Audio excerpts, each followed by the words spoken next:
What you call me got that for? But you see dirty. What you call carry for? I'm a science student. What you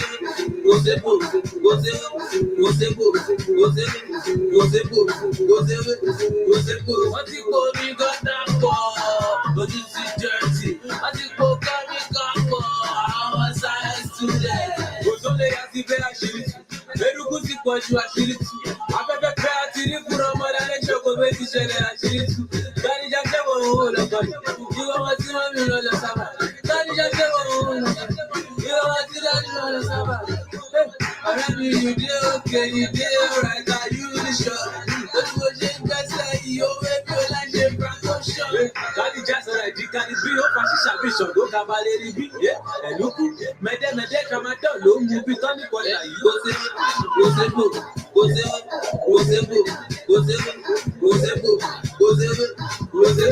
you call me got that for?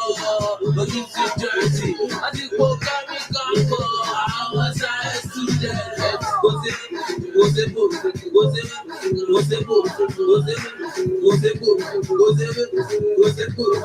me got that for? But you see dirty. What you call carry for? I'm a science student. Body this on my channels. Body flatter on my channels. Colorado on my channels. Kilo de jebure to ra lobi. En copy solution goli. Kilo de teruku botoyi. Eruku kule ni pe popo ti juta láti sínú ilé. Ọ̀rẹ́ mi kí lè ṣẹlẹ̀ gangan. Àwọn ọmọ mi ti yọ lọ́kàn. Mo dẹ̀ lọ kẹ́sẹ̀ lẹ́kọ̀ọ́. Kọ́ mi kò fẹ́ àwọn ọmọ kí mo sún ìwé pápọ̀. Ìmọ̀wọ̀ lù. Ẹni rẹ̀ yọ. Ọ̀rẹ́ mi ti yá. Oh my God. Wow. Sorry, turn off that one. Turn off that one. Turn off that one. Yes. Wow. Oh, Dr. Temitope is driving.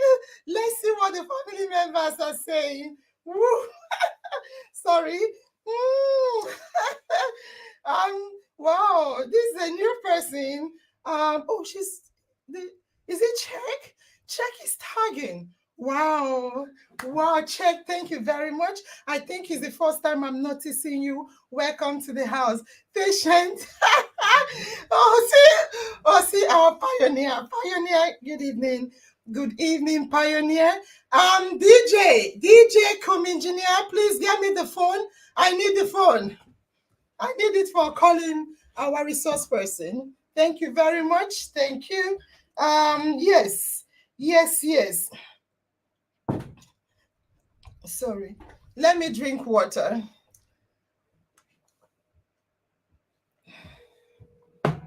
All right. I don't know how to start. I don't know where to start. Good evening, Nurse Angel. Good evening. I am honestly excited. What else can I say? If I'm a Chigozie, I saw your video, Chigozie. It's so nice. Listen, you guys are tuning in to what we want to achieve. Yes. So Chigozie, we love your Igbo vernacular speaking video. That is what we are going to be using for our contest. Yes, we will soon have a lot of contests, but I have to start. Basi, Abigail, great dance. Thank you. So right now, we need to start. We have to start. Okay. Family, just like we did last time, tonight, first of all, I will start by greeting Dr. Temitope. You're blocking my view.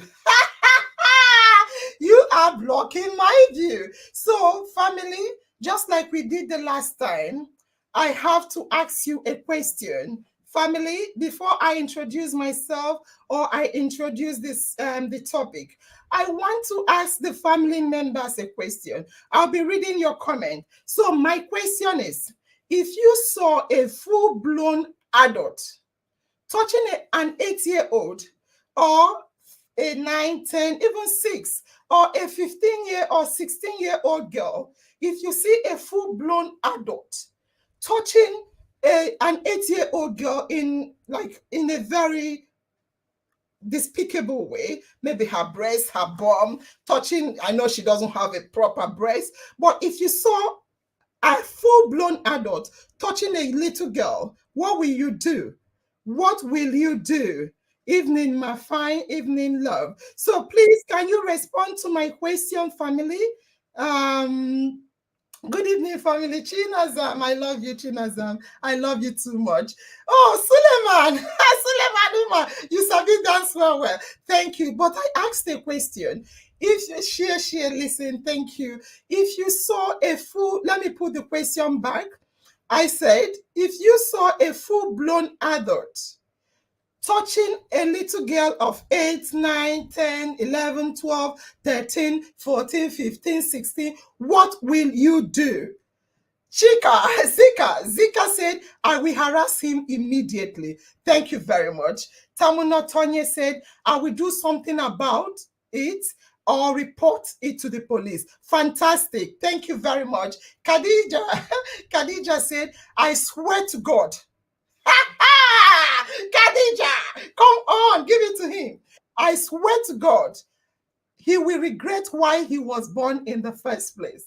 Listen, so Dr. Temitope, Khadija said that if she saw a full-blown adult touching an 8-year, 11, 12, 16-year-old child, that the man will regret why he was born in the first place.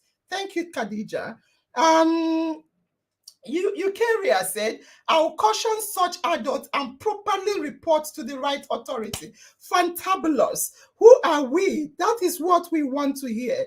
Fash said, I will scream. I will scream on him and call the police on him. Fantastic. I'm happy.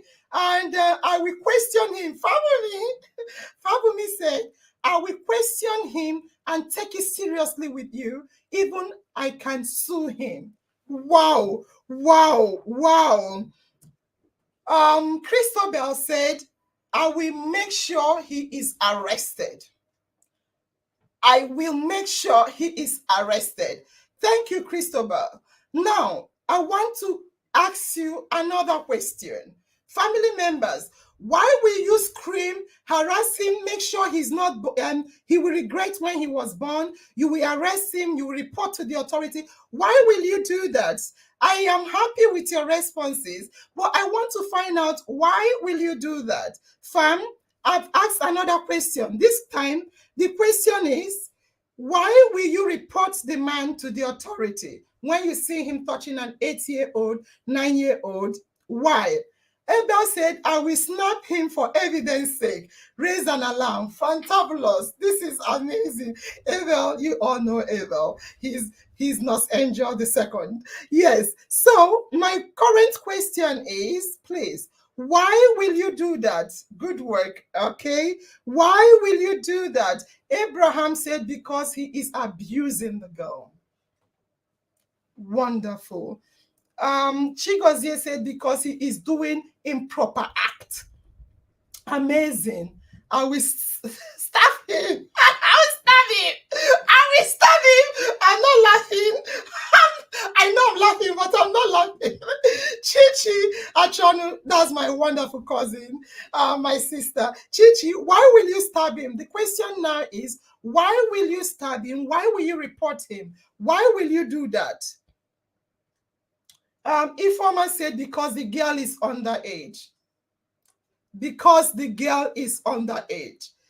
Okay, thank you. Basi said, she will report because he is abusing the little child and is wrong. Thank you very much.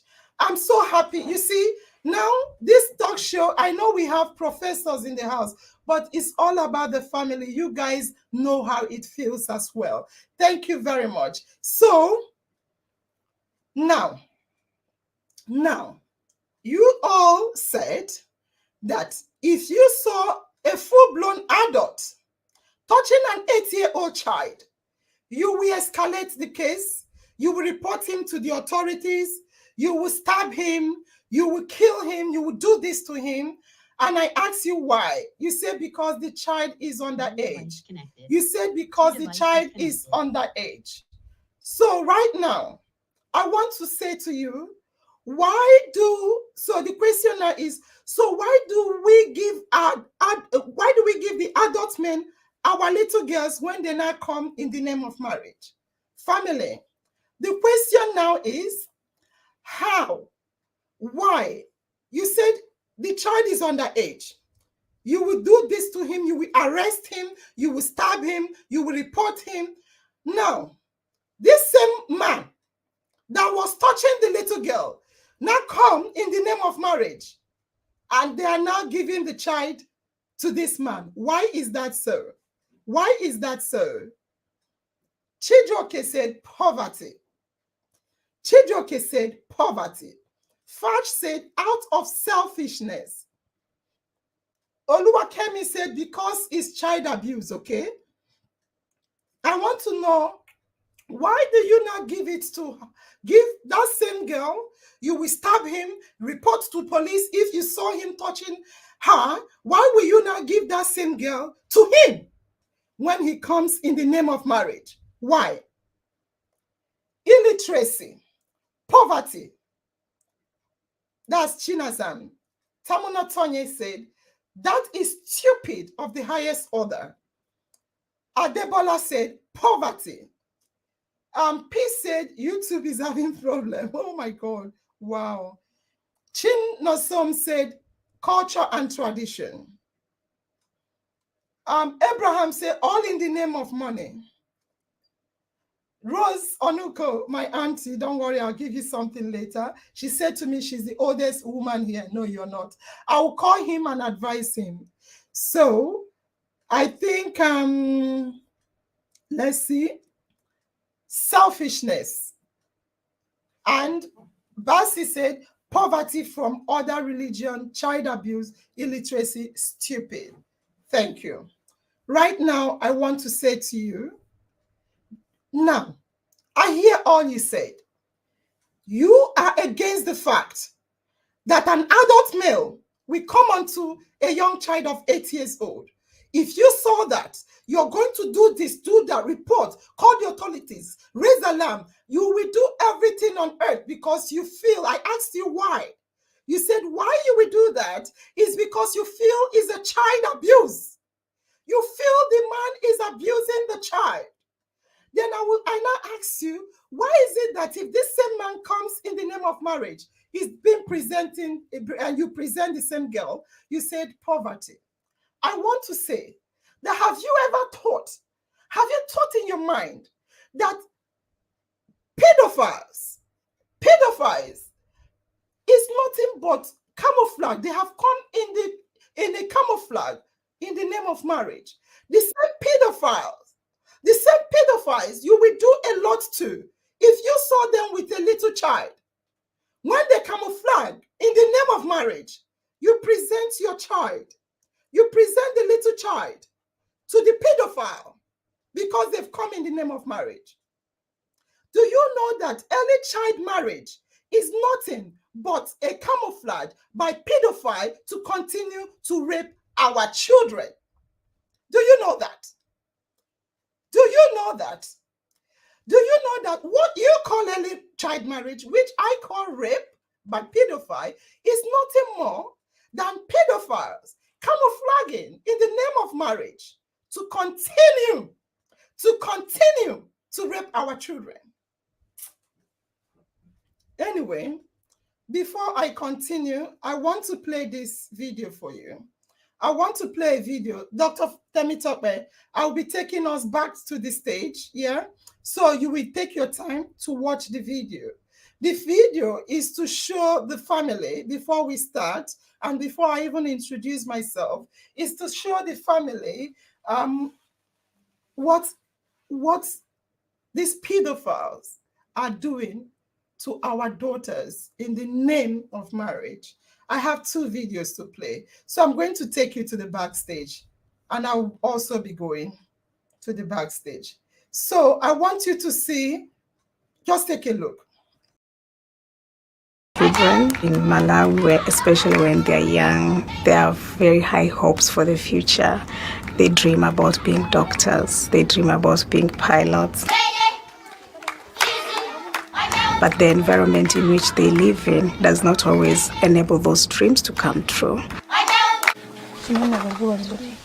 mayangane makananga okuleka kwambiri ndechisamaliro chimasowa ineyo sezinali benefit nali wang'ono mindu ndiomwe nali nayo vulema ndipweteka kwambiri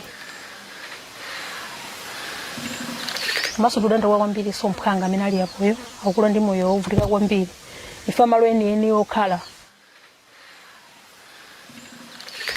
ndinali ndisadakonzeke koma ndikuzunzika kumene ndimazunzika kumene kunandipangitsa kuti ndipange zinthu ngati zimenezi koma munaye sine kumbukumbu yanga choti ndingakhale naye ndimene ndinalili msinkhu wanga sindimakhala osangalala kwambiri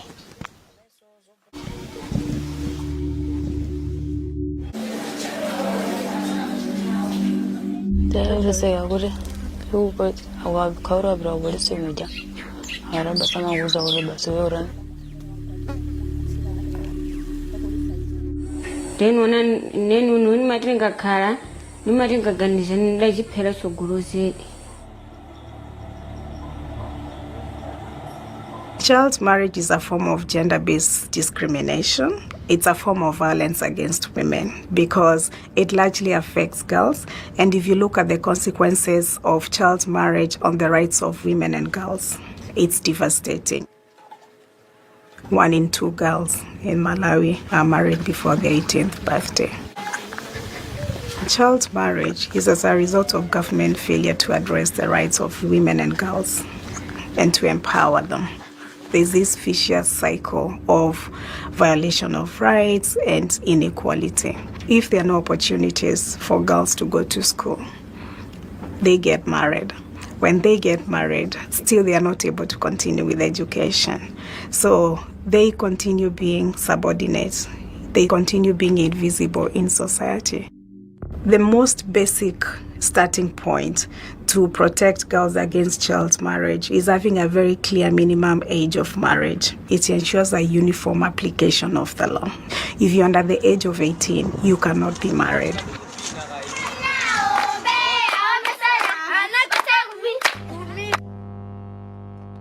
All right, so I'm going to, I hope you saw it, Dr. Temitope. You saw our babies being married off and the impact. Dr. Temitope, before I introduce again, let me see if the family members, I'm not happy, honestly. Let me see what the family members are saying. We have a lot of comments here. Yeah. Topic, child rape. Yeah. They have not introduced anything. I want them to say it to me. Yeah, depriving these young ones from enjoying life. I agree with you. Dr. Temitope, apologies for bringing you in. Los Angeles, we're not hearing you. You're not hearing me? Can you hear me? Yes, we can hear you now. Okay. All right. So, Dr. Temitope, I'll be taking you backstage again. I know you're a medical practitioner, you're a medical doctor by your qualification. You're also a public health expert by your qualification. You're also a lawyer by your qualification. But for now, I'm sad. I want to take you to the backstage. This time around, I want to show the medical implication of early child marriage. Thank you very much. I'll be taking you to the backstage.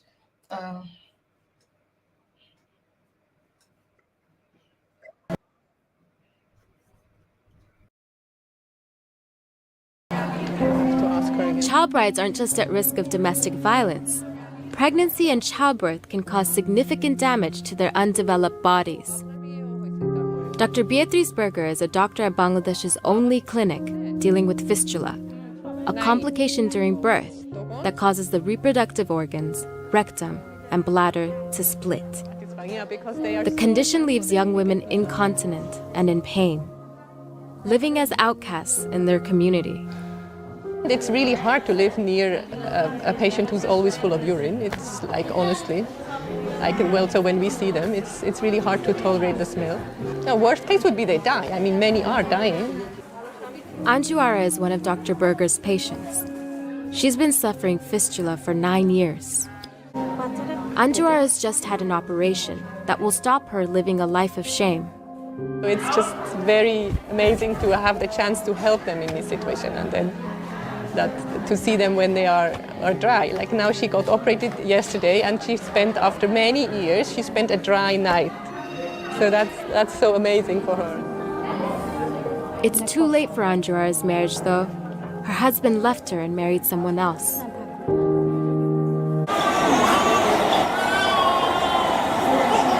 These girls, when they come on, they are still young, they're around 14, 15, they are scared because they are still young, not much one, either physically or even mentally. Okay. You see, sometimes I wonder, Dr. Temitope, I wonder, why does this still exist? Why? Before I start, I want to say good evening. It's a bad evening for me, but I'll just have to say good evening, family members. It's your host, Nurse Angel, in the house. And with me on the stage is Dr. Temitope, your own professor. You know him already. And also at the backstage, or rather, they don't have the pictures because of network issue and light issue. So behind you will be hearing her voice is Professor Mariam and our Dr. Hope. Also on the phone is your barrister Godfrey. Barrister, I know he was here last week. So he is going to speak to the house from the phone because, again, due to network issue, he's unable to join us on the screen. Now, the topic, I see a lot of you have already said what the topic is. The topic is child rape by pedophiles, all in the name of marriage, in a kind of camouflage with the name of marriage. Our topic is child rape by pedophiles. This is the part 3 of the child rape. Last week, we really defined terminologies like pedophile, rape, slave trade. The family defined it for the speakers for us to grasp what it is. And also last week on the child rape by pedophile, we painted the picture of a little girl of 8 years old. We also painted a picture of a full-blown adult male. We also painted a picture of a penis of a full-blown adult male entering the vagina of a little wee girl. We did paint the picture, and it was a horrible, horrible picture to see. So this week, we are here to talk to you about how to stop child marriage. We are here to do 3 things tonight. One is how to stop child marriage. But before we do that, we are going to look at a real-life example that was all over in the internet. It went viral. A real-life example of an underage girl that was given out in marriage to a full-blown adult. Then we will look at how to stop it, as well as the way out. The way out for those that are already in it. I will start by calling on to Dr. Hope. Dr. Hope, we want to start with you. But before we start with you, let me read some comments by the family members. Olukemi said, right on, Mama. Chigozie said, too bad. Chijoke said, odiewu. Zika said, so sad. Asiya said, okay. Oluwakemi said, love that. I don't know what she loves. Chimagozi Gom said, see the pain the girl children have to undergo because of the failed failure of those that are supposed to protect her. I want to repeat this. Thank you, Chima Gozigom. Chima Gozigom is saying that we should just see the pain our girl children are undergoing in the society they find themselves, all because of failure by us in protecting them. On that note, Madam Hope, I want you to unmute, greet the family members, and share with us a real life experience of an example of a child rape by pedophile. Good evening, Nurse Angel. Good evening, Dr. Temitope. Good evening, Dr. Miriam. Good evening, my learned friend. Good evening, all in the family. We thank God for another day and for the life He has given us. Yes, we are talking about the child marriage, which we all know and have agreed that is child rape and sexual abuse, and I call it sexual enslavement too. I hope we can hear us. Can you hear me? Yes, we can hear you, Yes, Dr. Maria. Okay. So I have just brief. One is my niece. My eldest sister married to a community called Urum in Oka North, Anambra State. And these Oka North people is an agrarian community and rural community. And we found out that they are good at practicing child marriage. And unfortunately, before I know what I know today, before I got aware, before I got to know what I'm supposed to do, I was still I think I was in the university anyway, and I learned that my little niece, I doubt if she's up to 14, 15 years. They said that she was married to a man who is already married and had children. So they had to marry her and kept her in the village with the mother-in-law. So the man living at Aba with his children and his wife, whenever he comes home, he will be marrying this one in the village. And this girl, as a child, was sexually abused all through and had children at that early stage. And what was the reason? Just like the family member said, because they are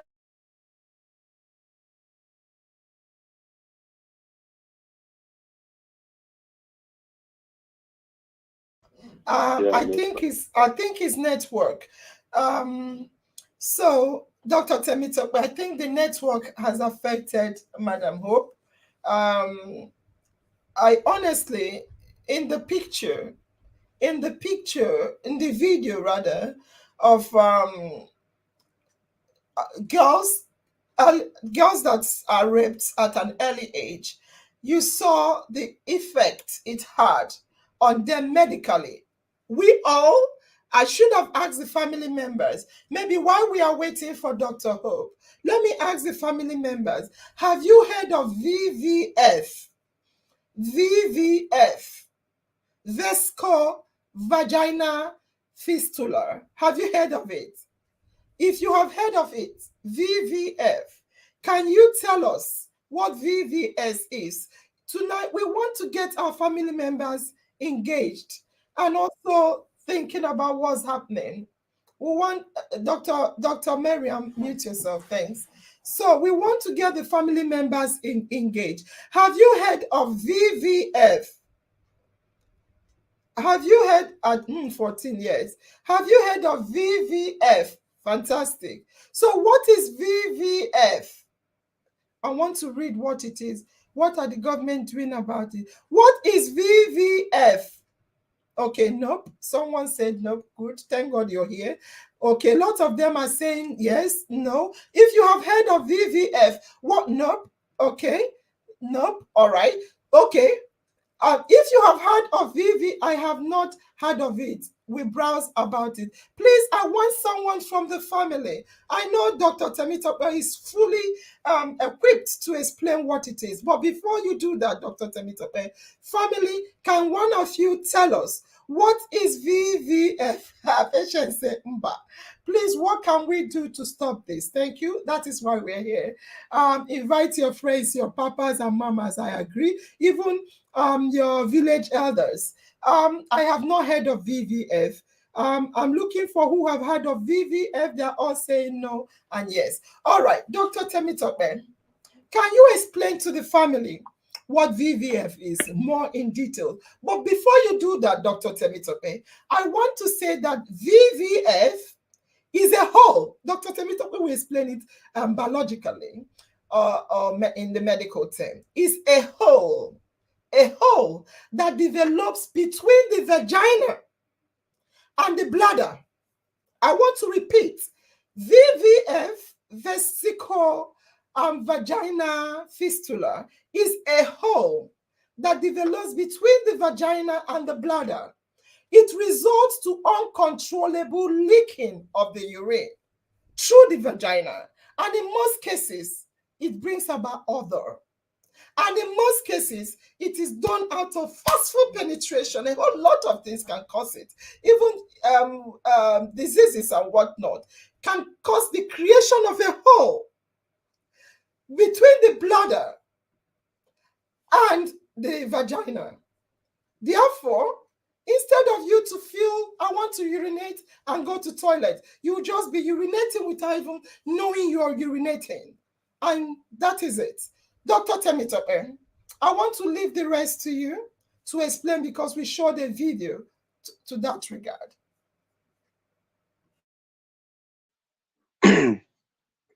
Thank you very much. Good evening, in our minds family. In our mind, always in my mind.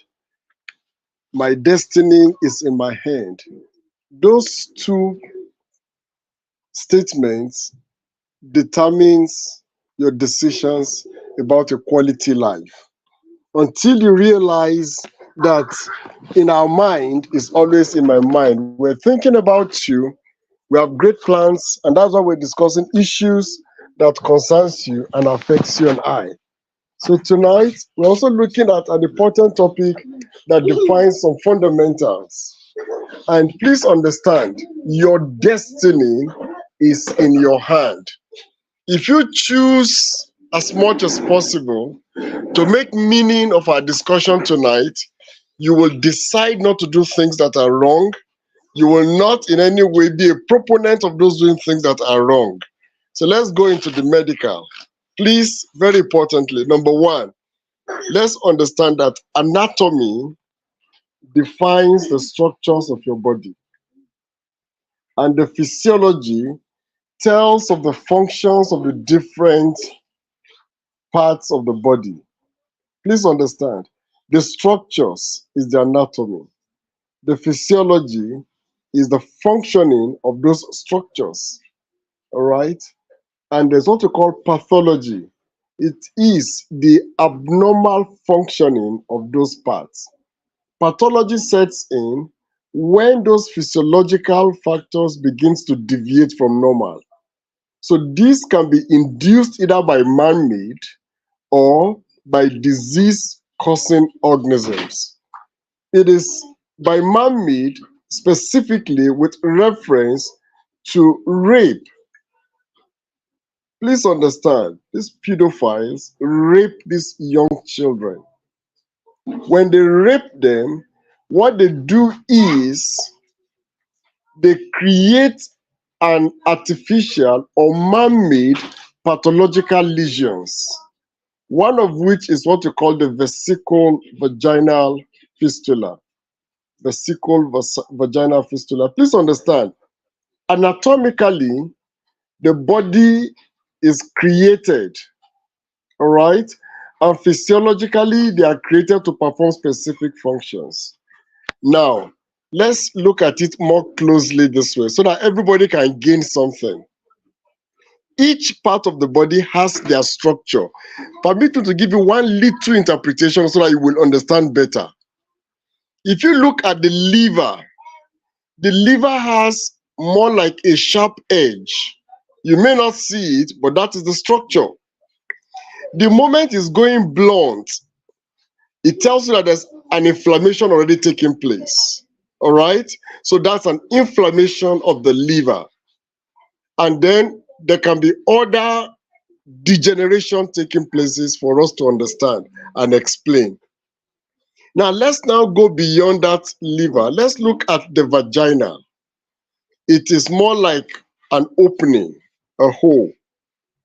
Then, if you now look at other tissues, organs, we call them accessory organs to the vagina. Now, those organs are also available around the vagina.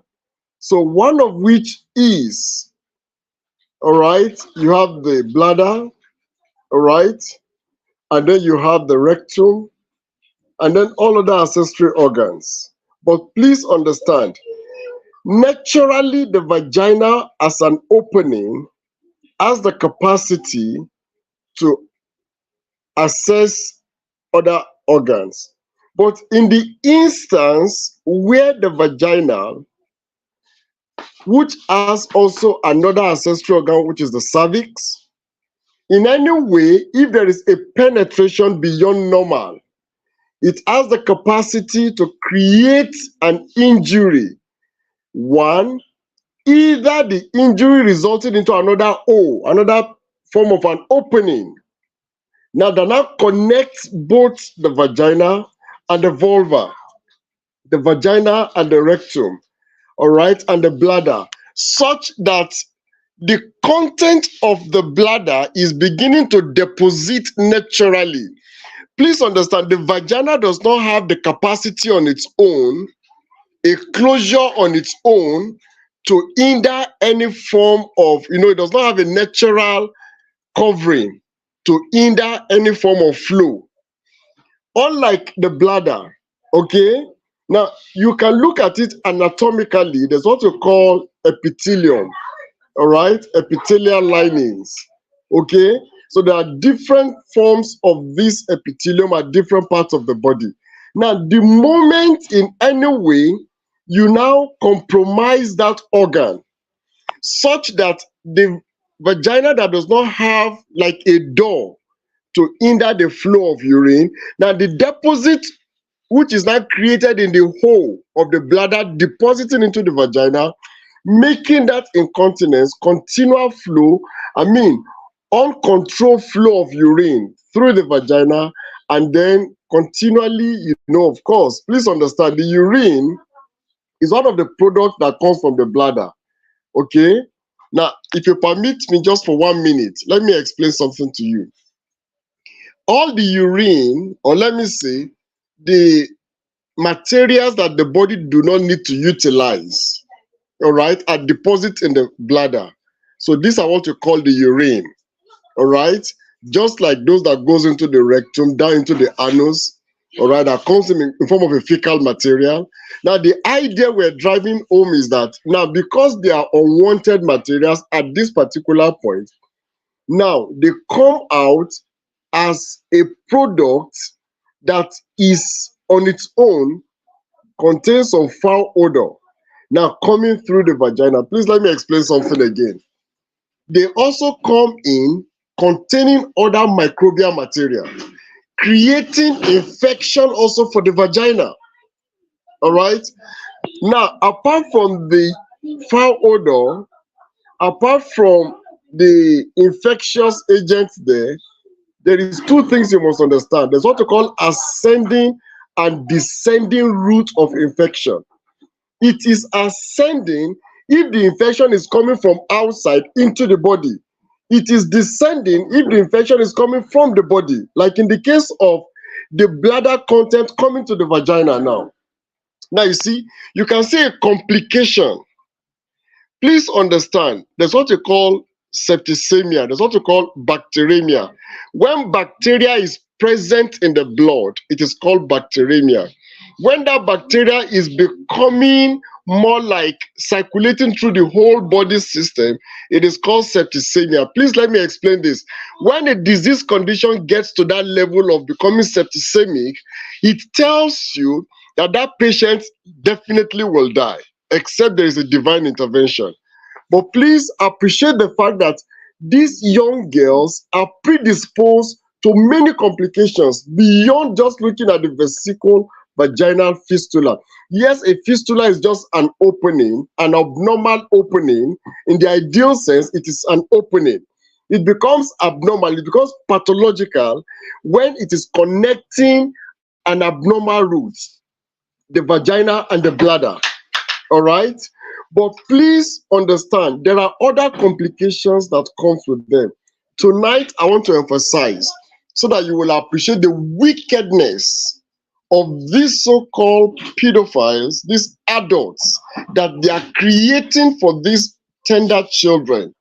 What they are indirectly doing is that they are killing them naturally without using force. So please, medically, let me explain that they have not done well. I'm going to pause here so that I can listen to more people so I can answer well. Thank you very much, Dr. Temitope, Prof. You just went into anatomically explanation of what this is all about. I think our guest speakers have disappeared. I only have you. Is it what's happening? Dr. Temitope is also frozen. So tonight we are going to look at tonight I didn't know we still have telephone with God. I've not seen telephone with God for a long time. It's only mobile phones I'm used to these days. So thank you, Dr. Temitope, for explaining in details the VVF and how it comes about, and also the impact and implication of that. We've also seen it on the video. Madam Hope is back. So, Madam Hope, you got cut off by network. Can you continue with a real life example, one of which has gone viral that we want to look at? Yes, I'm getting there. I only started to throw a little give brief of my niece, the one that happened to me, and which I know how it has affected her till today. But the one that I want to also share is the 16-year girl child from Ihiala, married to, sorry, I have to use the word that was commonly being used, married to an imbecile. That was the language they used. It went viral. Some of us here may remember it should be like 4 maybe like 4 years ago when the former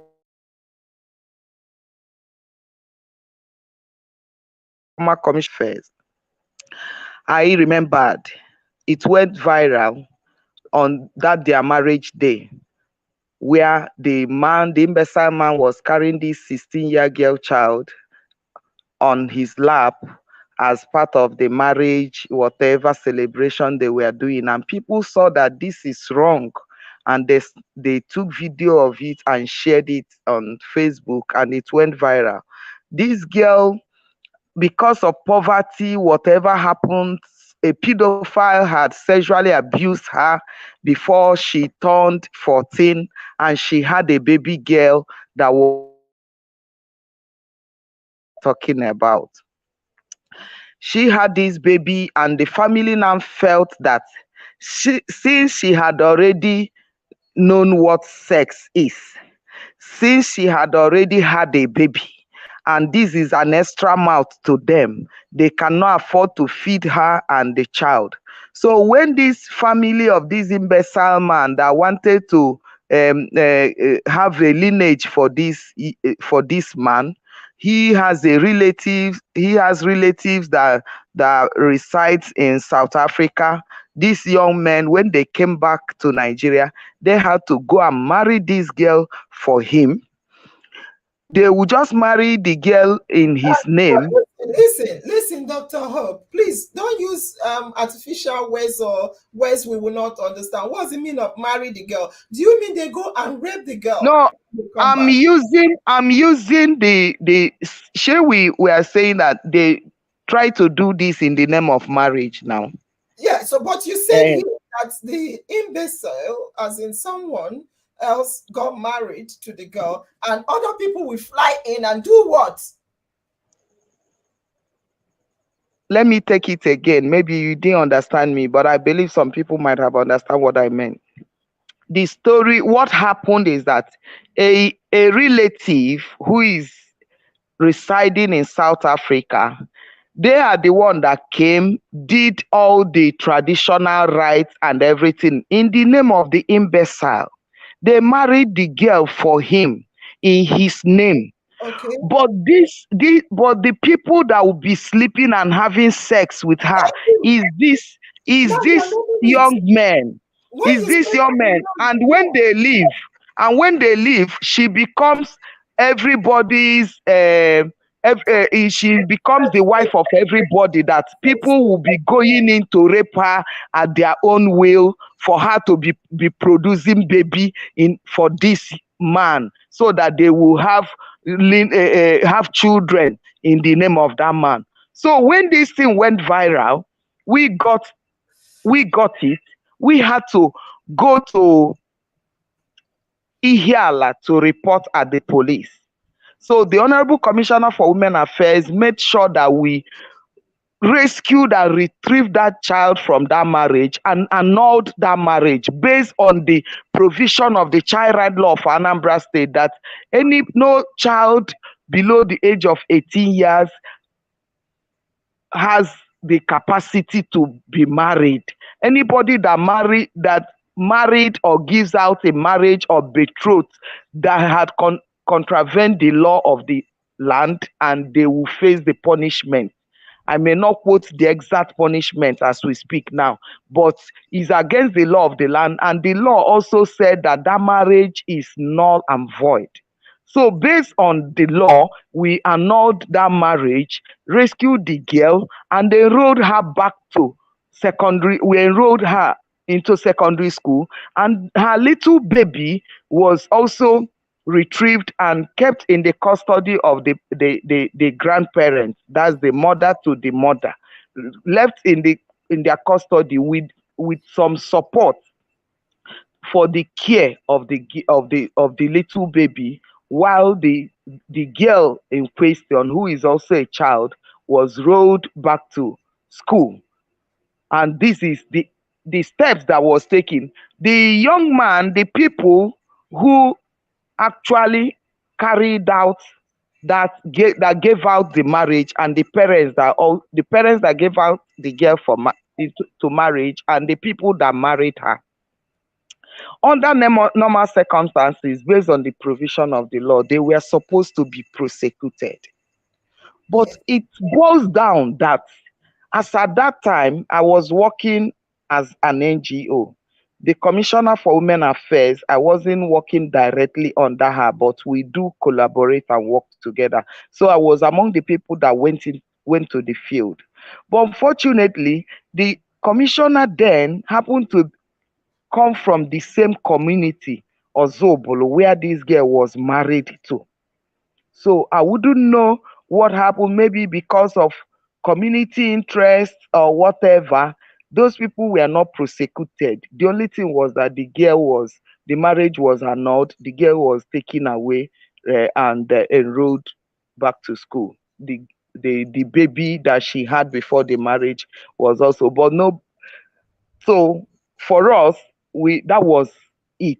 But I know that what happened was not a complete intervention, but the one that directly benefited the child directly was that retrieval, the annulment of the marriage, enrolling her back to school, and the care support that was given to the family. That is what I have to say now. But the main thing, the issue, the bone of contention here is where children are given out to. And this one was not just only being given out to marriage. It's like the girl was married for the entire community to be sexually being abused. Thank you. We are now looking at time. It's almost 8 o'clock. Wow. The more you stress it, the more my heart breaks. Thank you very much, Dr. Ho, for sharing the story. I wanted to go straight, first of all, to how to stop such acts. But because you have shared a real life experience of such acts having happened, I want to now go quickly into how to a way out for such victims. Madam Hope, thank you for sharing your story. You just shared a story here to the family members of a girl that was rescued from rape by the whole community because people fly in to rape this girl.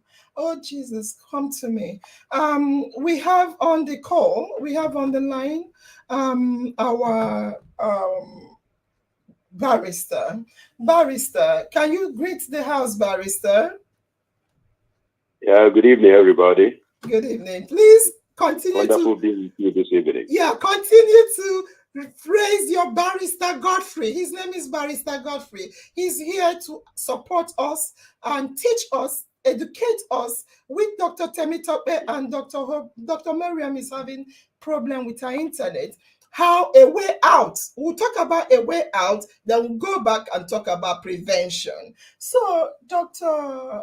Barrister Godfrey, did you hear the story shared by Dr. Hope? Dr. Hope, yes, I did. Barrister, my heart broke. My heart broke severally.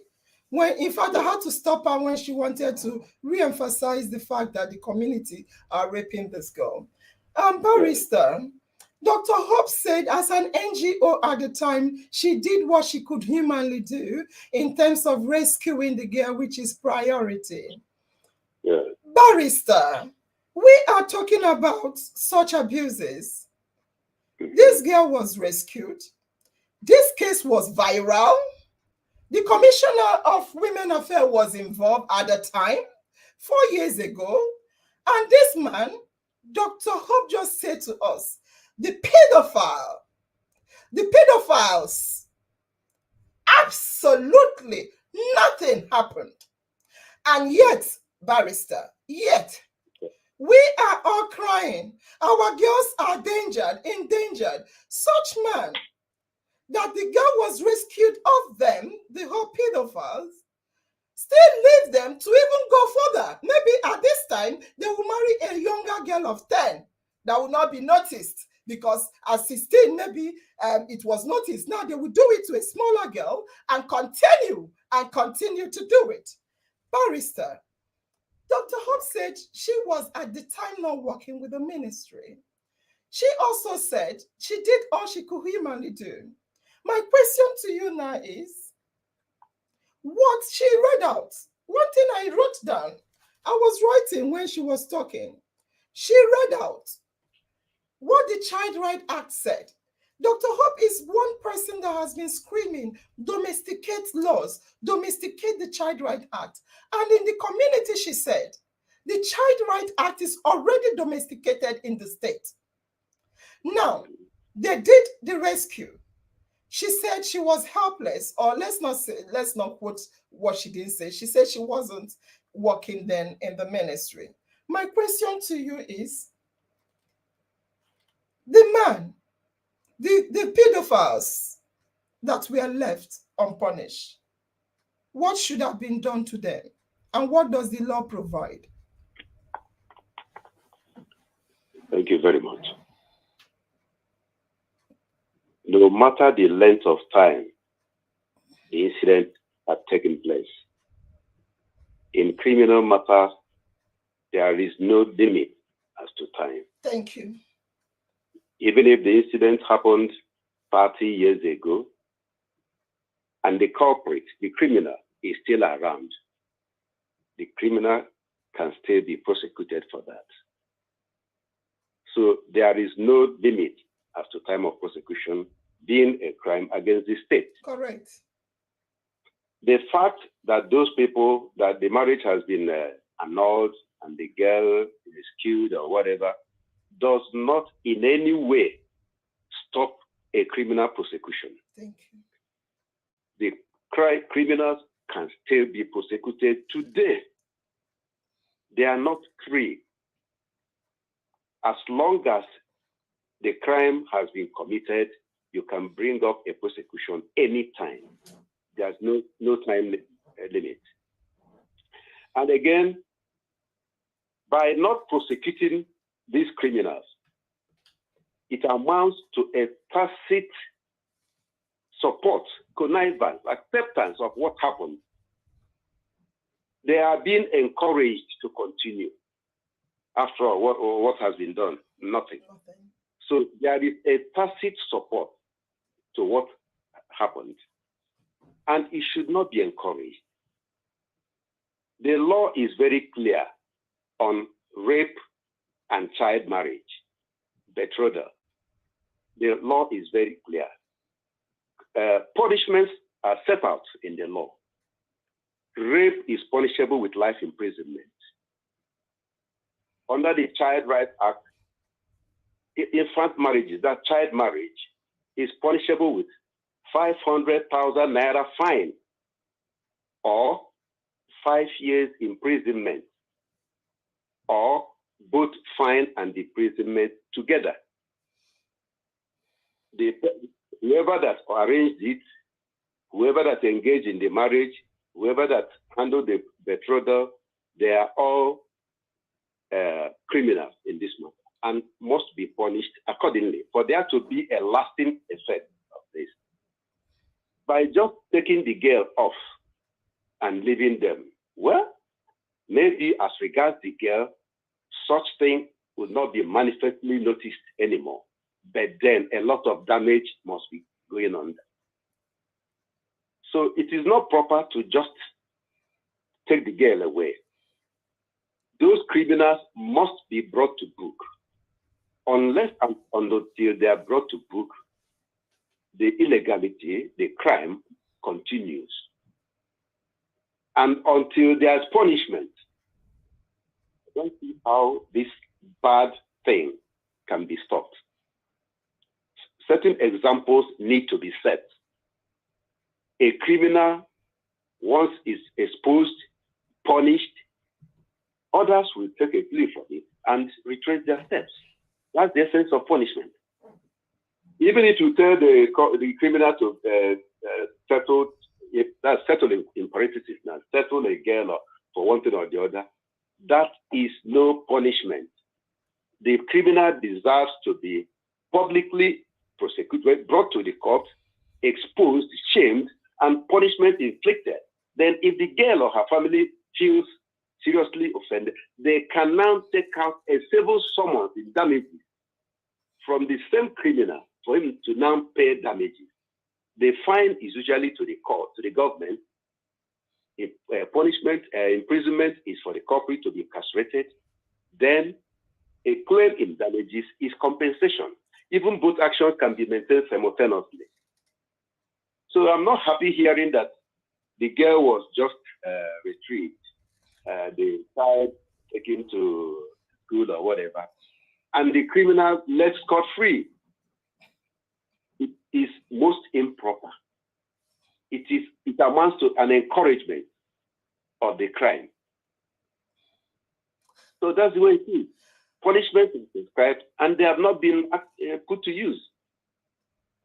Thank you very much, Barrister. Thank you, absolutely. I will go back to Dr. Hope, but before I go back to Dr. Hope, Barrister, people on the platform are screaming, 500,000 naira is too small. 5 years imprisonment is too small. This one is too small, and that one is too small. Whilst I agree with them, I think the worst case scenario is the fact that even the 500,000 naira for the state and the 5 years imprisonment by this state is not even a kind of sorted for. The cases, a lot of cases I hear, all I hear is, we now had to settle, we now had to settle, they should go and settle. I have never heard I've never heard where a real life case gets to the court. I've not heard. That does not mean it's not happening. I'm just saying I've not heard. We are crying. Look at how Dr. Temitope described. Look at the presentation on the video of the lasting permanent scars, permanent medical condition our babies are left with as a result of rape. One is caught. Absolutely nothing is done against it. I'm not talking about Madam Hope. I'm talking about the system. The system, what we know to do is to cry. Do to Fiakwa. God forbid, Jesus, Muhammad, everything is bad. Allah forbids it. God forbids it. After that, what do? We go home. The perpetrator continue to perpetrate his crime because absolutely nothing has been done to them. Barrister, I heard you say the 500,000 naira is to the courts. The 5 years is to the court. That they are the one to give and to receive. That the family of the girl can go as well to seek compensation for damages, which can be in millions. Is that correct? Yes, exactly. So, why the family member are crying that 500 is too small? You are saying it's not to give to the child, it's to pay to government. Yes or no? Yes, the 500,000 naira fine goes, let's say, to the government. It's a punishment that's which is payable on conviction. But if the girl wants to get compensation, she takes out a civil summons so that the man will not be liable in damages. And that can be any amount whatsoever. Thank you, sir. So, back to that case again, because here we've been crying. Oh, God, nothing is done. Nothing is done. Nothing is done. The perpetrators continue to perpetrate. However, when you came last week, you said until, you repeated the word. You said, and I quote, until and unless that action is taken against the perpetrators, if they are not brought to book, illegality continues. Therefore, exactly. We are not most of us are like, oh my God, what is happening? Why are there so many? Why are this happening? You said, and I repeat, until and unless action is taken against the perpetrators, not just settling, until they go to court and face the full wrath of the judgment. And even if, can I ask you a question, Barrister? After the 500,000 naira fine to the government and the 5 years imprisonment by the government, and the fact that the family can also take a civil action for damages, these people, when convicted, they will become ex-convicts. Yes or no? Yes, of course. So can you tell me the impact of a person in the society being an ex-convict? Being an ex-convict has a lot of negative implications. The person, of course, can in no way hold any elective office. Correct. In Nigeria, he cannot contest any election. Okay. The person, of course, the person is generally incapacitated on so many things. Cannot hold any meaningful position in the society. And that's why you see many of them fighting tooth and nail to get the judgments overturned on appeal, for them to be cleared. And which is usually an uphill path for as long as the evidence against them is overwhelming. So it is always better to ensure that a criminal matter is prosecuted to conclusion, so that the person will either be a clean person or a convict. Period. At the end of which he will not know what he has done to himself. Thank you very much, Barrister. We are so happy we now have a barrister in the house. Barrister, You said, and I know, but I'm happy because sometimes when I say it, I'll be told, Angel, you don't understand. You are living abroad. You are just saying it for the sake of it. Oh, dear me, it's different in Nigeria. Barrister, you just reiterated the fact that no matter, as long as a case is a criminal case, no matter how long it happened, no matter as long as they are alive, because I know here, you will see an old man going to court. He's blind, he's old, at 90 years old, he's going to court. And they will now bring the case file. What they read is the case was committed 60 years ago. I'm like, what?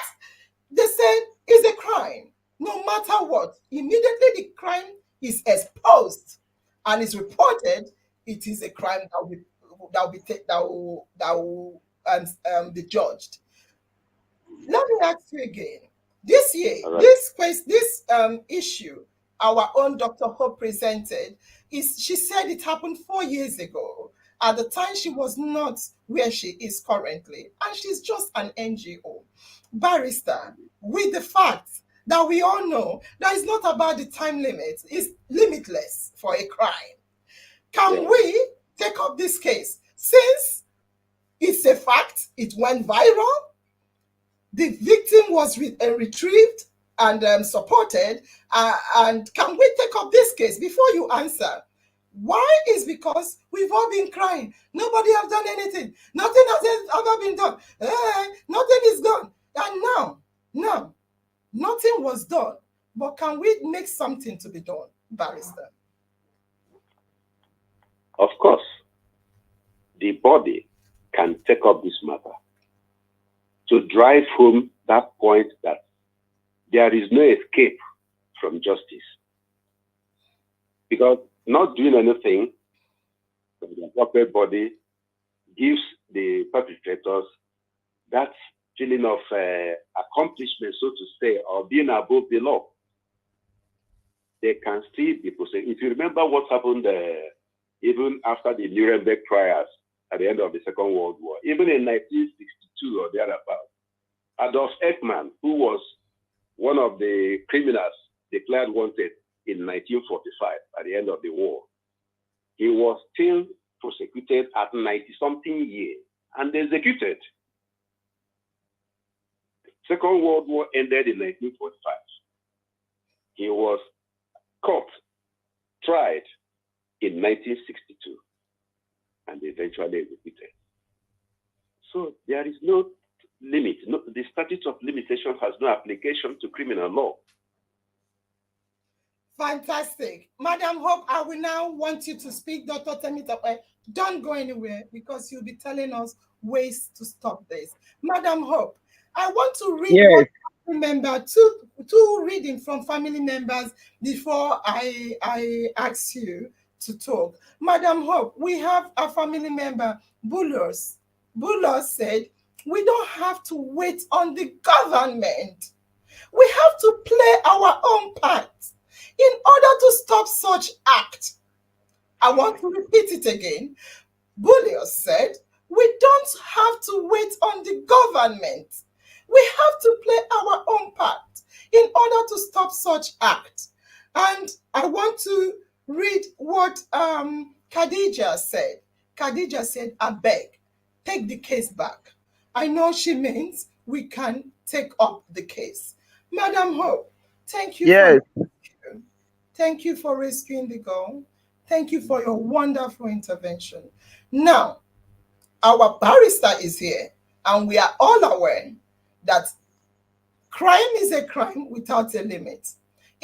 And we have always, all of us, including yourself and myself and the family member, we've been crying. No case has been tried. No case has been tried. And you brought a typical example of a case that went, oh, Madam Hope has disappeared. I think it's a network issue. I hope she comes back. So Madam Hope brought a typical example of a case that was never tried. In as much as she read all the laws that contract and that the Constitution or the Child Right Act has a punishment for the offender, which our barrister here confirmed it does. And while we wait for Dr. Hope to come back, Dr. Temitope, You heard the case. You heard the case. A family member just said, we don't need to wait. We can do something. And they're all calling for the case. I want you to type for me. Okay, Barrister and Dr. Hope is back. Type for me what you want. Should we prosecute the case or not? So, Dr. Hope, I'm adding you to the backstage. My question now to you is, are you prepared for us to take up the case since you were involved in the initial handling of it? Are you prepared for us to prosecute this guy, and we'll be updating the family members regularly, because we want to come up with one case that went to trial and was completed?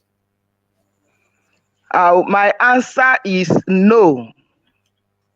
Why I said no is this. I would rather prefer now that the family member is ready to take action. We are all over the nation, and every day more crimes are being committed. I would rather prefer that we now watch out as part of the preventive measure. Any case, any fresh case that is coming up, because going back, a lot of things involved. Mind you that what we are looking at, the people we are to prosecute in this matter is this. There are the families of the girl that gave out the girl for marriage. These are the perpetrators. The families of the pedophile who married the girl. And all the people that honored that marriage and were present witnessing that marriage. All of them are aiding and abetting. They are the people that are part of the marriage ceremony. If I heard that a child is being given out and I'm against it, I will not be a party to that marriage. So the day that marriage was to be conducted or is being conducted, police or the law enforcement agency, anybody that they see, or even after the marriage we had, the people who target is the family members of the girl and the family members of the pedophile. These are the people that we are to arrest and prosecute. So when we were discussing, this is what we have to get clear. When we are discussing, the issue of settlement is not in this matter, because this is a crime against the state. So the child, another thing that will also be put in consideration is that we have to know that this child must be taken away from that abusive environment, must be separated from that family, because one is that there is no member of the family or even the father or the mother that they will emotionally blackmail that girl if she remains in their midst, even if after they are being bailed, even if their case is going on, because it's not a case that they must be kept in prison. They can be granted bail. And this girl going back to that family, psychologically, they will torture her. What does that mean? Thank you very much, madam. Listen, I've not finished. Relax. I'm being practical so that relax. I'm being practical so that we understand what is expected to be done. I want us, whatever we are doing, let us understand what is expected to be done. So I'm of the opinion that we'll leave what has passed and channel our energy in prevention and making sure that any other fresh case that will take it up from the very beginning. And we know that all that is involved, the child must be removed away from there, and both families must be prosecuted. So this is what I am ready for. And I also want to, I'm happy that Barrister had mentioned the main thing there when they are being convicted and the implication of being convicted. So we have found out that it's not a number of years you were given, whether 100 years in prison that matters. It's the conviction, the dent on your personality that you are a convict is the most important. Even if it's only 6 months, you are already being convicted by the law. You are an ex-convict. So this is what we look out for. And I also want to let us know that these 5 years we are talking about, the people will not actually spend 5 years, a normal 5 years. That is the calendar for prison custody is the day is counted as one, the night is counted as one, meaning that they will end up serving 2.5 years in total. So these are the information we all know. So as we are looking at now, solution and what to do, and how do we go about it, so that we'll look at all these things while we are profiling solution, to begin to know that these are the realities of what we are going to face, and to know who we are targeting and what we are expected to do. This is my own opinion. Thank you very much, Madam Hope. Barrister, before I come to you, I know, just I want you to take a deep breath before I come to you, because myself, I'm almost gasping for air. Honestly speaking, I'm gasping for air. I want to read, there is something I saw. I want to read what a family member typed. A family member said, that niece of yours need justice. I am surprised you are getting scared. Dr. Hope, you don't need to respond, but you can respond later on. So a family member said, that niece of yours needs justice. That is, after safety and protection, she needs justice to be served. I am surprised you're getting scared. I am sure she is still in pain. That is a family member statement.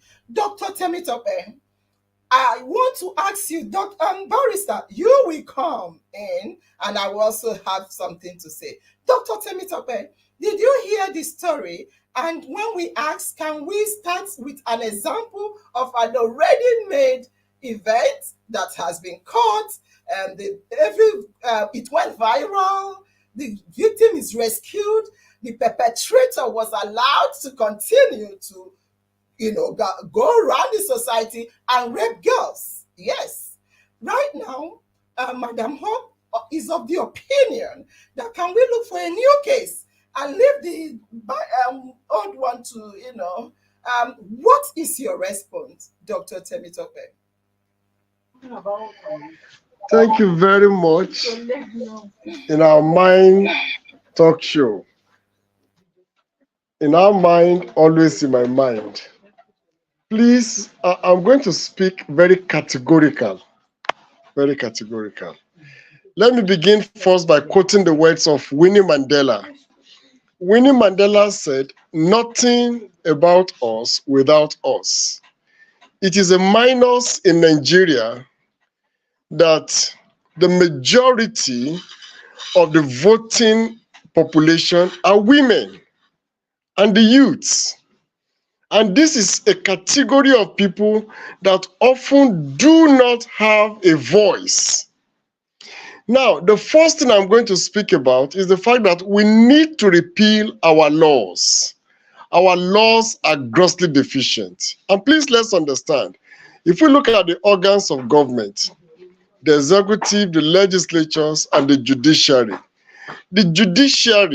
the courts, their hands are tied, usually in the instance where the law is there. There's what we call the criminal justice system, where we look at the triangulation between the law enforcement agency, we look at the court system and the correctional facility. For justice to be served, for justice to be upheld, these laws must be repealed. This law is not for us. It doesn't help us. When it comes to the prosecution, especially of issues of rape and the provisions of the law, it makes it possibly impossible, if not extremely difficult, to even get justice. Because when it comes to the victim or the survivor, it is for them to prove their case beyond reasonable doubt. To me, that is not too healthy for us. The law is not healthy. So we need more women. That's the first thing I'm going to beg us. We need more women as parliamentarians, more women as legislators, both at the House of Assembly and at the Federal House of Assembly and at the Senate. We need more women to be present because these matters affects women more. This issue of rape against the little girl child, this issue of VVF affects the female. So for me, the first thing is to encourage more women participation in politics, in governance. Look at in Nigeria, when issues were discussed that affect the women, it was thrown out of the parliament. This is not right. Now back to this case. Two things are sacrosanct. Number one, criminal offenses is an offense against the state. So it does not matter the position of Dr. Hope in this case. We respect our perception, our perspectives. We respect whatever angle she's bringing on board, but we must understand, it's like in the case of murder. Are you going to tell me because is your daughter, is your wife, is anything, your niece, this person has committed murder? Forget about your traditions and your cultures. Forget about your perspective and positions. Forget the fact that it's an outdated case by your own perspectives. It is a crime against the state. Again, I repeat, in this instance, when it comes to evidence, my people, the law of evidence, please, I want to beg us. This is where the perspective of Dr. Hope also matters. In the instance where you are prosecuting a case and you do not have evidence sufficient enough to prosecute the case, inevitably you will lose the case. So we need to repeal most of our laws. We need more of women participation. Now, my people, it is obvious, I really desire, a call came in that time, that we look more at these medical issues. Not only the trauma, not only the mental trauma, the psychological trauma, not only the sociological trauma, the health trauma. My people, you cannot deny the fact that these girls are in this pain till they die. That scar is there forever. Some of these health instances are irreversible. Let's be honest to ourselves. It goes beyond just an extravasation case, an injury. It goes beyond just the way we look at it with little eyes. I wish you will permit me. There's what you call invasive surgery. Now, when you do an invasive surgery, all right, and the choice of suture pattern, the choice of suture materials, and then the regeneration, the repairs, my people, sometimes it is an everlasting burden. For these girls that suffer VVF, my people, that's why I bring in the case of septicemia. Now we're just looking at bacteria. There is viremia, there is parasitemia. There are many complications that comes in. These girls, and do you know the most annoying part? These pedophiles, these men go to marry another girl, goes to live their life as if it doesn't bother them, and leave these girls to suffer forever. My people, even the law itself, please, if I'm permitted, you see, beyond just the imprisonment, beyond the payment and all of that, these suspects, these accused, these people that perpetrate this evil, if I'm permitted to say it, are not worthy to live within our society forever. You see, there's the concept of social conformity. You see, the moment we have social rules that guides us beyond the criminal laws, because the definition of crime by my learned counsel there, by the great counsel, is not restricted to the criminal law. We also have sociological definitions of crime. The moment deviance exists in a sane society, they remain insane, and they remain as a threat to peaceful and social harmony. Such people must be removed out of the society and be allowed to rest forever in the correctional facility. Let me pause a little. Yes. Okay, mute yourself. Yes. Thank you very much. Barrister, you will be speaking. But before you speak, Barrister, I saw a number of comments by the family members. I will start again. I will start again with the same gentleman that said, so he said, that's Tamuna Tonye said, Dr. Temitompe, let us help Dr. Hope sneeze. Dr. Temitompe, let us help Dr. Hope sneeze. The time is now. Now, I want to read another one, Barrister. I hope everyone is hearing. Khadija again said, if an opportunity to be in the higher rank, almost the judgment no go funny. She's saying because Dr. Temitope was talking about women being in parliament and in decision-making areas. She said if she's there, the judgment will not be funny. Okay. And Felicia said, I wish the government can look into this and take it seriously. Lola Joy said, yes, so Madam Hope needs to revisit the case so that the perpetrators will be punished. Based on that, I want to, Barrister, you were struggling to talk. I said, hold on, let's hear. Now, Barrister, the floor is yours. What is your opinion or your legal advice to the family based on the fact that our own Madam Hope is proposing looking at a new case rather than revisiting an old case? Yeah, thank you very much. Speak out loud, please. Right. I'm as loud as possible. Okay.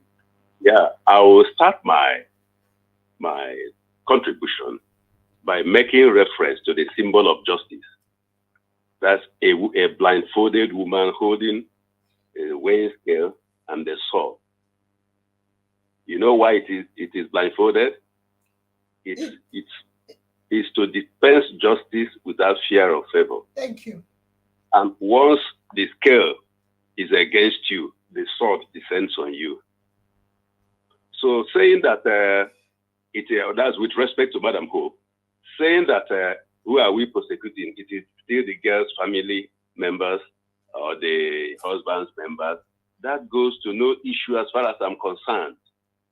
They should be brought to book for contravening that law. Thank you. I hope you are not misunderstanding me, please.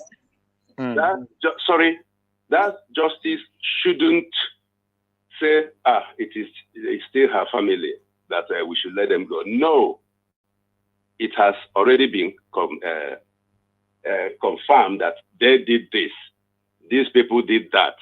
Let them face the law. Now, another aspect is this. If we don't prosecute now, that means we will simply sit by and wait for another little girl to be traumatized. And how many will come to your knowledge? Because it is only one out of maybe 1 million that gets exposed.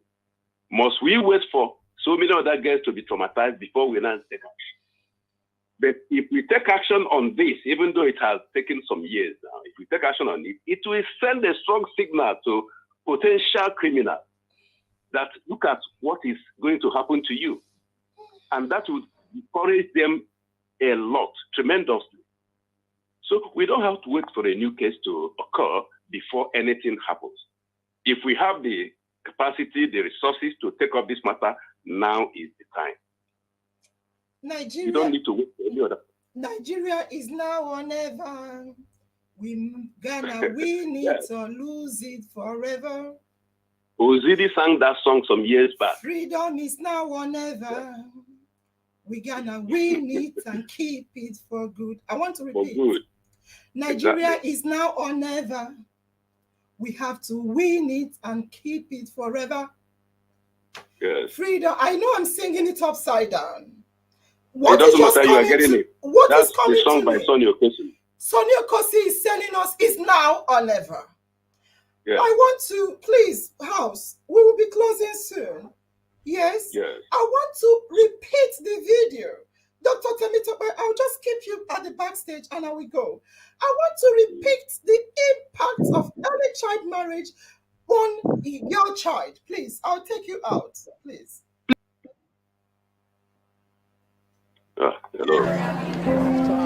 Child brides aren't just at risk of domestic violence. Pregnancy and childbirth can cause significant damage to their undeveloped bodies. Dr. Beatrice Berger is a doctor at Bangladesh's only clinic dealing with fistula, a complication during birth that causes the reproductive organs, rectum, and bladder to split. The condition leaves young women incontinent and in pain, living as outcasts in their community. It's really hard to live near a patient who's always full of urine. It's like, honestly, so when we see them, it's really hard to tolerate the smell. Now, worst case would be they die. I mean, many are dying. Anjuara is one of Dr. Berger's patients. She's been suffering fistula for 9 years. Anjuara has just had an operation that will stop her living a life of shame. It's just very amazing to have the chance to help them in this situation, and then to see them when they are dry. Like now she got operated yesterday, and after many years, she spent a dry night. So that's so amazing for her. It's too late for Anjuara's marriage, though. Her husband left her and married someone else.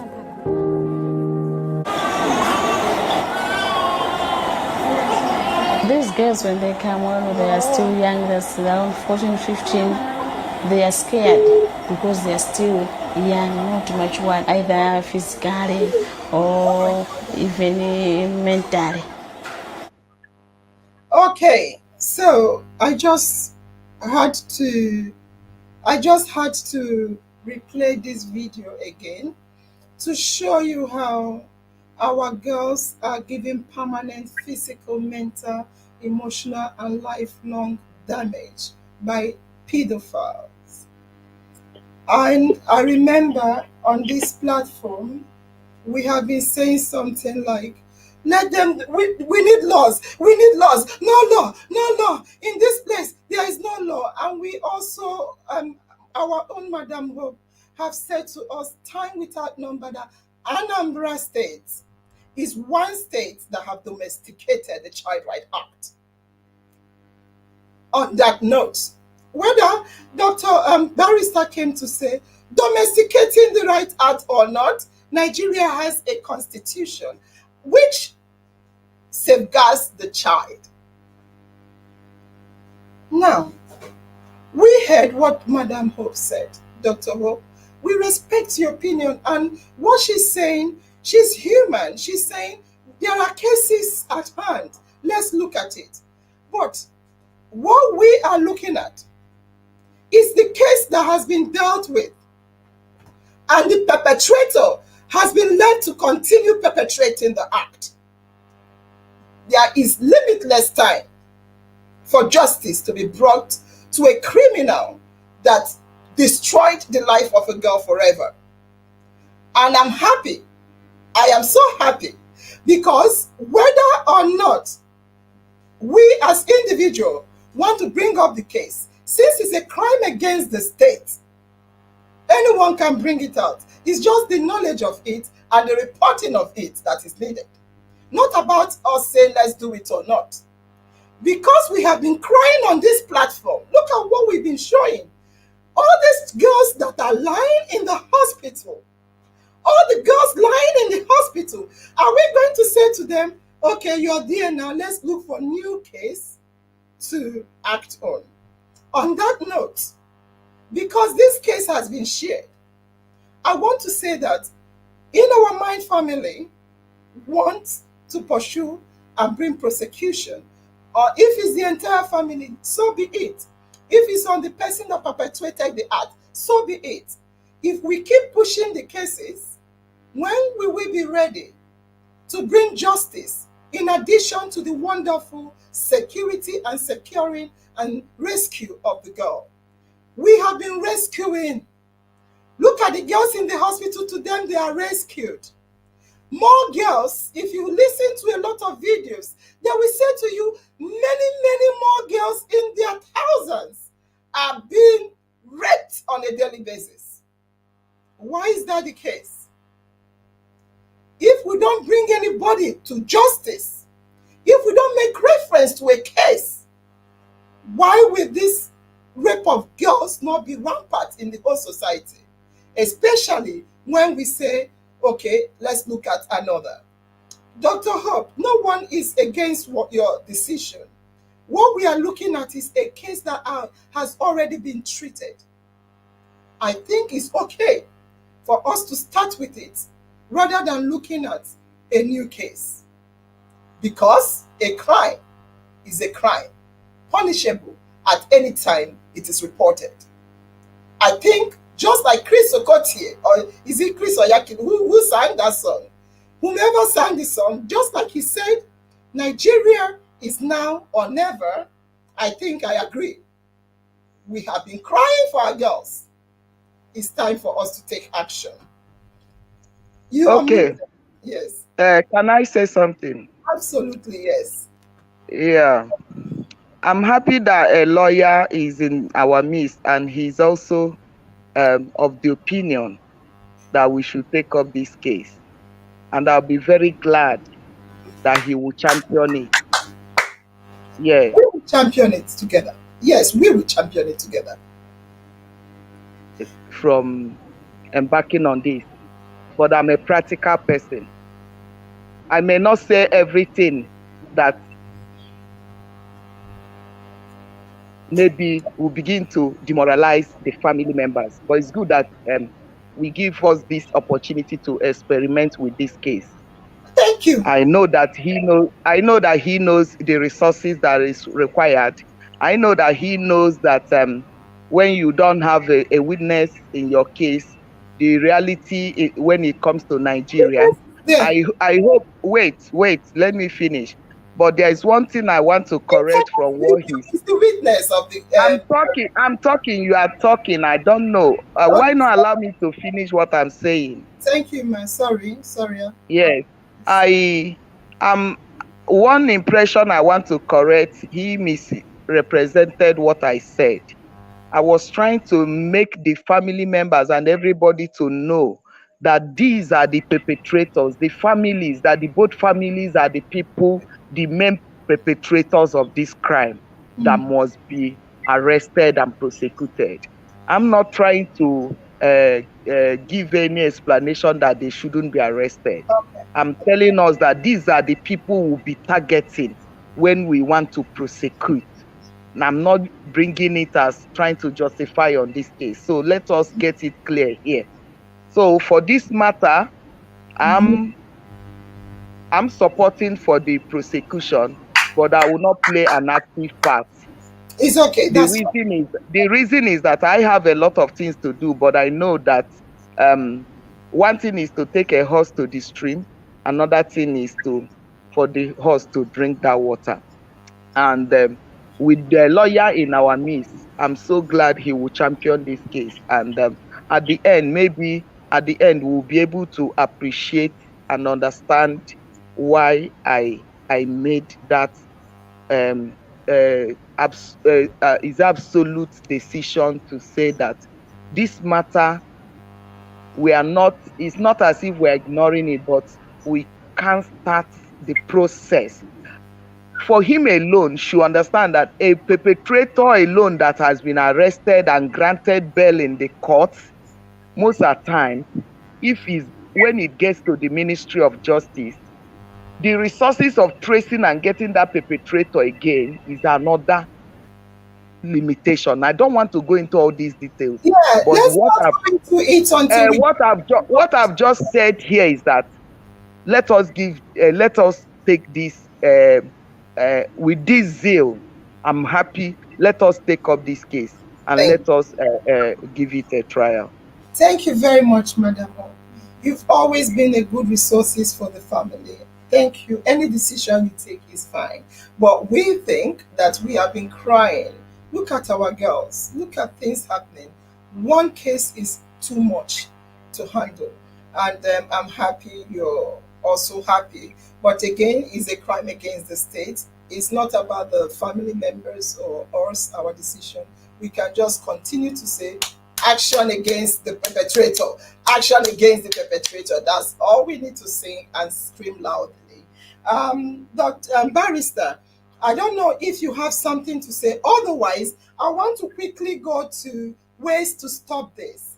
Part of the ways to stop it is what we want to hear from Dr. Temitope. Then we'll come back to Madam Hope and yourself. Once again, in our mind is always in my mind. My destiny is in my hand. Correct. In our talk show family, this is the best family where you can be. You know, anytime I see Nurse Angel, she always projects what I call a contagious smile, contagious laughter. You cannot see her laugh and not laugh. That's why every time you look at me, my teeth is always open. It's because I'm looking at her, I'm opening my teeth. All right. Again, it's just a way of relaxing the mind. Tonight, the issue and the topic before us is a pathetic one, is a pathological one. It's a highly demoralizing one. It doesn't build our family. I repeat again, you have a daughter, you have sisters, you have a wife, you have a mother. Now, remember what goes around comes around. You cannot insulate yourself. That little girl you are raping today, if it's your daughter, of course, we have seen fathers do that, having what you call in medicine a narcosis and a psychosis. Suffering from schizophrenic issues, mentally retarding problems. I repeat again, please, anytime you see a little girl being raped, ask yourself, this can be my daughter. This can be my sister. See them as part of you. And remember, if we all keep silence in the face of evil, we are destroying ourselves. There is nothing good that will come out of us.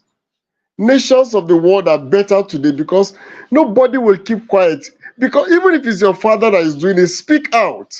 Let him be punished. Let him suffer for it. That is the best way to curb it. If it's your son, if it's your brother, whoever does that evil should not be insulated, should not be hidden. Let the world speak what is right. That is the pathway to justice. And tonight, these are the medical things. I remember I was on the field last year on the issue of GBV or SGBV, sexual and gender-based violence, if it is SGBV, and if it's GBV, gender-based violence. Please, I was on the field as a consultant. Let's understand, the reporting system is deficient, number one. And all major stakeholders, including the law enforcement agencies, very few NGOs have what you call a rehabilitation or a rehabilitation home for survivors of victims of either the VVF or gender-based related problems. In this case, VVF. In the first instance, one, let's do more of awareness. That's what we're doing here. That's what In Our Mind Talk Show is doing. Educate the people. Conscientize the mind. Please understand, when you see a man becoming unnecessarily friendly, giving gifts to your little girl, suspect him. That's what Rena Descartes said. Cogito ergo sum, doubting all doubtables. Doubt that man. And he's suddenly carrying your little girl on his lap. Don't allow it. All the part of the body of you little girls belongs to you. Nobody can touch it anyhow. These are the ways out. Now, in the instance where the condition has come to play, you have realized such a person is a victim of VVF. Now there is medical solution. Medically, we can do surgical procedures, all right? So this is at the discretion of whichever health facility you are assessing. Be it a primary healthcare facility, please go there very fast. If it's a secondary health facility, please go there. And if it's a tertiary health facility, of course, in Nigeria, we don't have a quaternary health facility. Please go there fast. Now, the reason is that when there is a set of degeneration to tissues, if you don't report on time, if you don't seek for medical solutions, it will suddenly go to a non-reversible state. Permanent deformity can come in. Of course, in medicine, beyond your what you call a temporary or what you call a tentative diagnosis, there are differential diagnoses, there is confirmatory diagnosis. Now, please understand, now there can be physical symptoms, of course, where there are cases of trauma, we treat that. Open wounds, they are treated. Where there's need for surgery, they are treated. Mentally, please understand, that girl has been mentally deformed, mentally affected. She needs that support from the family. Let the family tell her how much they love her by reporting the case and seeking for justice. Number two, don't go out there and start shouting on that girl. Please accommodate her. Feel her pain. Go beyond sympathy. Become empathizing. Empathize with her. Now, beyond the society needs to provide a safe haven for our little girls. There are some places that we know there are reported prevalence or high incidence case of rape against little girls. Please, those places we must beam the searchlight of security there. If possible, let's arrest all of them. Where there is need for illumination, let's illuminate. So please understand, let me mention them one after the other. Beyond medical treatment, provide mental support, psychological support, psychosocial support. Also provide rehabilitating facility for these victims, these survivors. If they survive it, what do you do? If it is a house, provide it for them, because some of them don't have any house, nobody to go help them. Where there is need for empowerment, empower them. I'm going to pause here because I know Dr. Hope has much to give and our counsel here present with us. Thank you.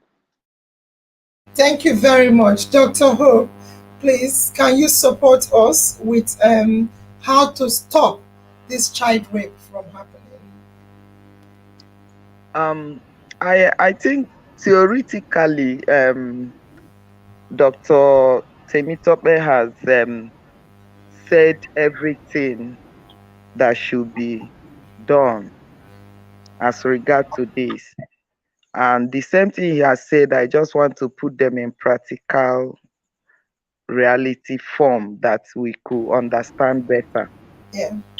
When we talk about education and awareness, this is an example of what we are already doing here. And now for us as in our Mind family, this is something that we can also do without any cost. We discuss it as the way we discuss normal thing with our friends, our relatives, our neighbors, and begin to talk about this and condemning it that is wrong, and letting people know the implication of the consequences, the negative effect on our girl children, and also be ready to take any action, to report when anything like that is happening around us. We'll report, mobilize against such a thing, so that where there is need for arrest, we'll be able to take quick action from the very beginning. And then we also look at, for those states that don't have the law, because not all the states that have the law, for those states, we can also find out from our states if our own states or our countries or our nation or whatever, if there is any legislation in our own, because what we are discussing here is not only is not only Nigerian that are in this family.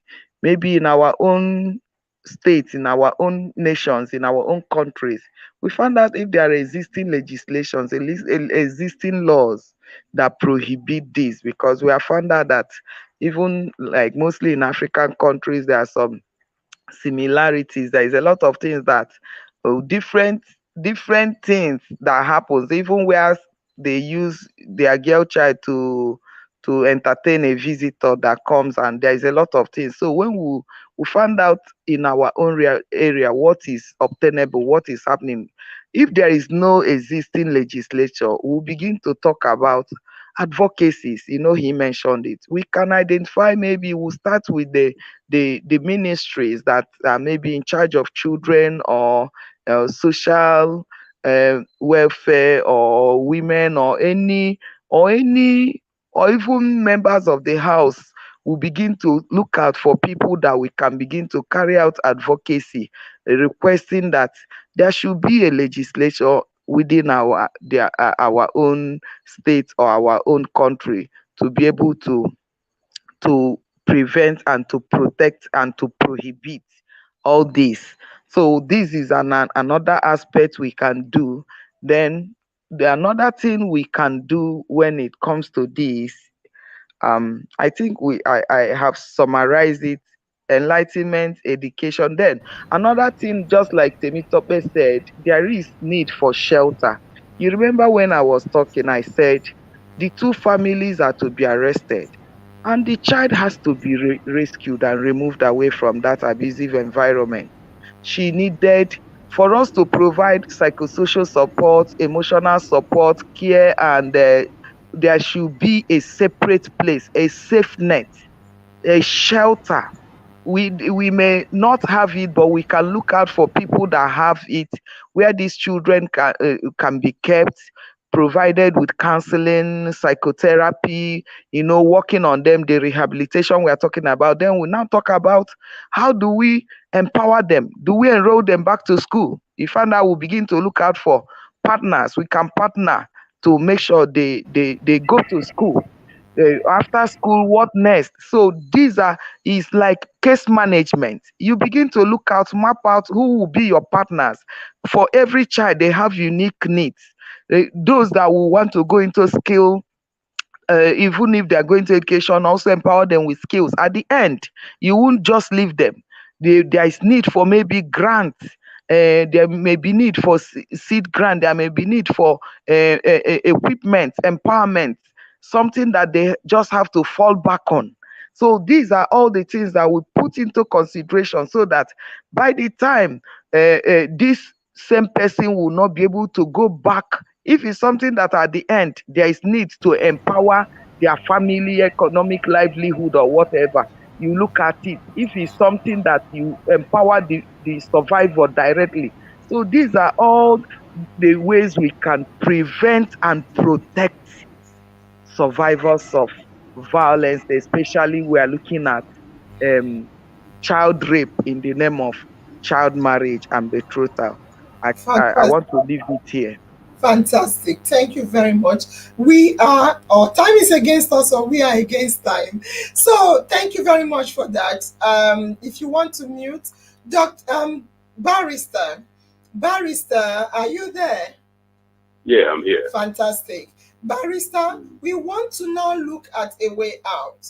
I don't think I need to talk about a way to stop it any longer. They've talked about a lot of things which Dr. Hope explained. Barrister, do you want to tell us a way out of this, please? Yes, I have a little contribution to make.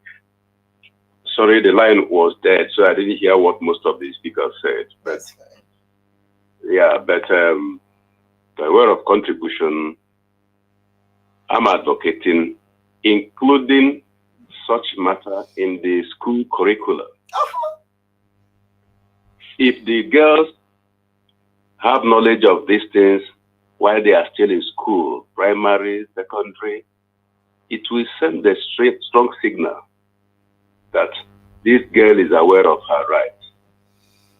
If you try anything, she might expose you. So if it's included in the academic curricula, I think it will go a very long way. Then, even though this one is a kind of preventive measure. I will still insist on it. Using perpetrators already apprehended to show example. It's a way out, sir. It's a way out, yeah. Because if you bring them up, even after 10 years, and send them to prison, the story will fly all over the place. Yes. Others will now retrace their steps. Nobody liked Nigerian police case and the law court. Of course. So these two are mainly what I have in mind. Educate the girl child on this. Then any offender, whether presently or in the past, that has not been dealt with, set the person up and deal with him. So these are the two major things. Listen, thank you very much. I know people will be waiting to say this is over. This is not over yet. It's not over until it's over.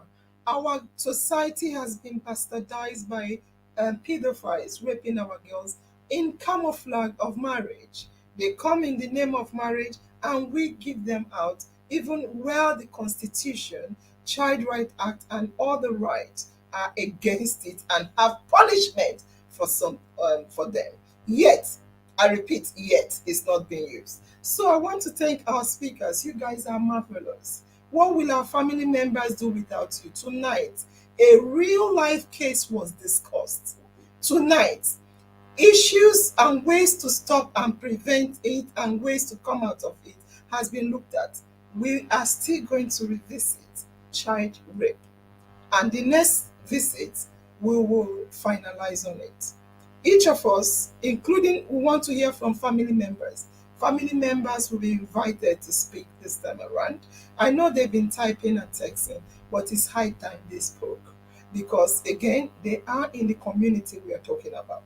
And they know what is happening. A lot of the things I read, I saw this, I saw that. I want to stop here. On that note, I will say thank you to the speakers. It is time for us to dance. It is time for us to dance and then close. Dr. Temitope, you will not run away from this. You can hide, but you cannot run. You can run, but you cannot hide. So stand up. Let us have the closing dance. Yes. Let me remove every banner and let's. I'm begging my wife to come and contest for me. Come, let her come because I want us to close quickly. Yes, let her come. That's fine. I'm equal to the tax. Where is she? Let her come. We'll be closing 10 on the dot.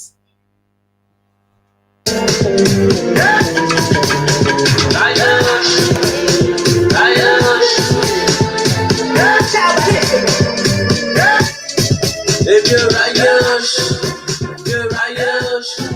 Papa push, your mama push. Kalina wash, if you know wash. Papa push, your mama push. What's that?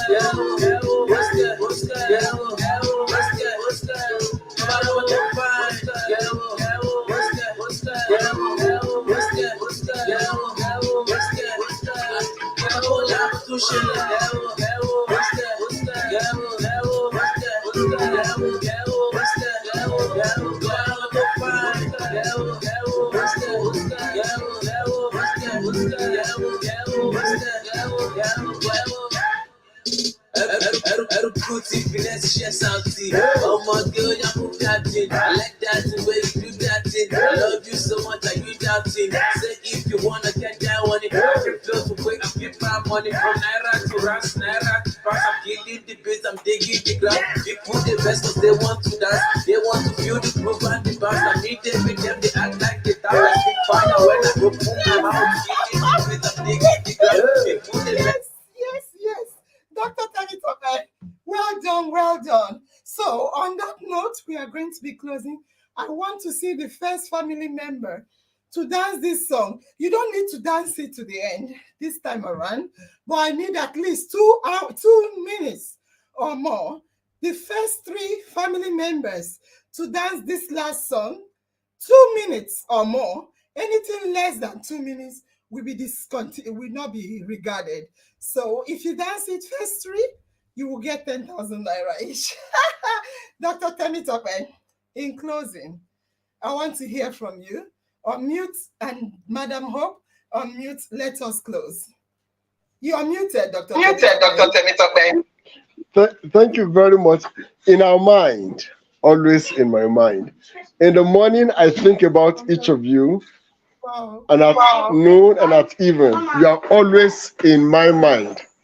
I have a big belief that together we'll make this world a better place to live. Please, all these topics are very, very relevant. They are actually there to bring out the best out of us. So, in closing, when we talk about disease spread, this is one of the means of spreading diseases. For an HIV and AIDS pedophiles will transmit that disease to that little girl. In anger, that little girl can sell it for as long as she lives. Disease is spreading. Next week. So close for us. Once again, thank you for coming. Come again next week. Keep coming.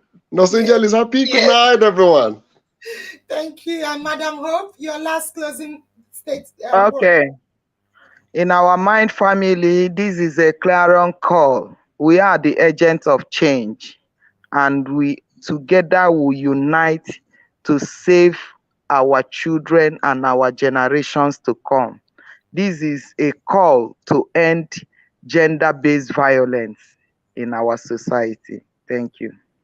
Thank you very much. And I want to say, in our mind is always in my mind, your destiny is in your hands. It's time to act. Thank you very much. And bye-bye all. Bye. Love you. Love you.